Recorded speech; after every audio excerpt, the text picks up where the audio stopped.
रिया कमरे के एक कोने में पड़ी सिसक रही थी। कल रात पहली बार राहुल ने उस पर हाथ उठाया था। खता क्या थी उसकी? बस यही ना कि उसने राहुल के देर रात घर लौटने की वजह पूछ ली थी।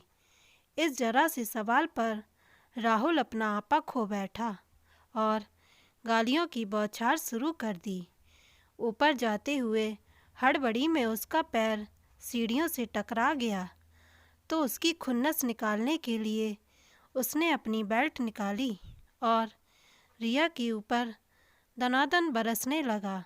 उससे भी मन न भरा तो लात घूंसों की भी बरसात कर दी। राहुल का यह बीभत्स चेहरा देख रिया सन्न रह गई। उसने सपने में भी नहीं सोचा था कि कभी यह दिन भी देखना पड़ेगा।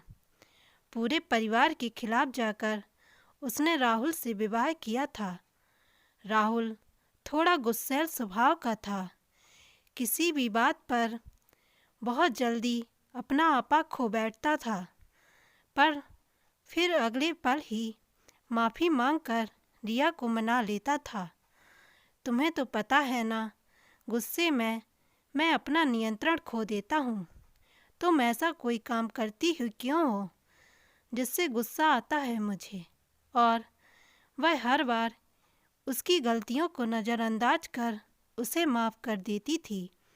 मैं तुमसे बहुत प्यार करता हूँ। तुम्हारे बिना मैं जीने की सोच भी नहीं सकता। मैं अपनी जान दे दूँगा। माँ ने बोला, आज वह तुझे गालियाँ देता है, कल को तुझ पर हाथ भी उठाएगा। जिस बेटी को इतने नाजों से पाला है हमने, उसे जानबूझकर नरक में नहीं धकेल सकते। आज तुझे उसकी गलतियां नहीं दिख रही हैं, पर एक वक्त आएगा जब तुझे एहसास होगा कि हमारा कहना सही था। सबके लाख समझाने के बावजूद पर वह नहीं समझी और आखिरकार वह राहुल के साथ अपने सुखमय जीवन की कल्पना में खोई और अपने घर परिवार वालों को छोड़कर निकल गई। जब तक पास में घर से लाए हुए पैसे थे, शादी के बाद के शुरुआती कुछ महीने तो बहुत अच्छे गुजरे। जैसे ही पैसे खत्म होने लगे, छोटी छोटी बातों पर दोनों में तकरार होने लगा, पर फिर भी दोनों आपस में सुलह कर लेते थे। वक्त बीतने के साथ राहुल ने एक नौकरी पकड़ ली जिसकी तनख्वाह बहुत ही कम थी। जैसे तैसे दिन गुजरने लगे, लेकिन अब राहुल का रवैया फिर से पहले की तरह होने लगा। बात बात पर चिड़चिड़ाना, गालियाँ देना। फिर भी रिया यह सब सह रही थी। उसे विश्वास था कि एक दिन सब ठीक हो जाएगा, लेकिन आज तो हद हो गई। इतनी छोटी सी बात पर वह इस तरह का बर्ताव करेगा, उसने सपने में भी नहीं सोचा था।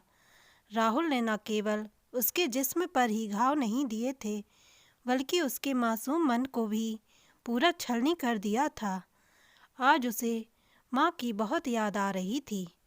सारी बातों को सोचने के बाद उसने कुछ निर्णय लिया। सुबह जब राहुल की नींद खुली तो रिया कहीं नजर नहीं आई। रात का गुस्सा ठंडा हो चुका था, सो वह उसे आवाज़ देते हुए पूरे घर में ढूंढने लगा, पर रिया कहीं नजर नहीं आई। शायद पूजा घर में होगी, यह सोचकर उसके कदम ऊपर के कमरे की ओर बढ़ने लगे। रिया वहाँ पर भी नहीं थी, पर वहाँ एक लिफाफा पड़ा था। खोलकर देखा तो मंगलसूत्र और एक चिट्ठी रखी थी। मैंने अब तक तुम्हारे हर बुरे बर्ताव को इस उम्मीद से नज़रअंदाज किया था कि कभी तो तुम्हें अपनी गलतियों का एहसास होगा और तुम यह सब हमेशा के लिए बंद कर दोगे। लेकिन आज मैं गलत साबित हो गई। जिस प्रेम और सम्मान की मुझे ख्वाहिश थी, वो सब खत्म हो गया और अब मेरा स्वाभिमान मुझे इजाज़त नहीं देता कि मैं यहाँ एक पल भी रहूँ। मुझे तुमसे अब कोई उम्मीद नहीं है। मैं तुम्हें छोड़कर जा रही हूँ हमेशा के लिए। मुझे ढूंढने की कोशिश भी मत करना। आज तुमसे जुड़े सभी बंधनों से खुद को आज़ाद करती हूँ। रिया। ऐसा लगा जैसे आसमान घूमने लगा हो। अपना सर पकड़े राहुल धम्म से सोफे पर गिर पड़ा।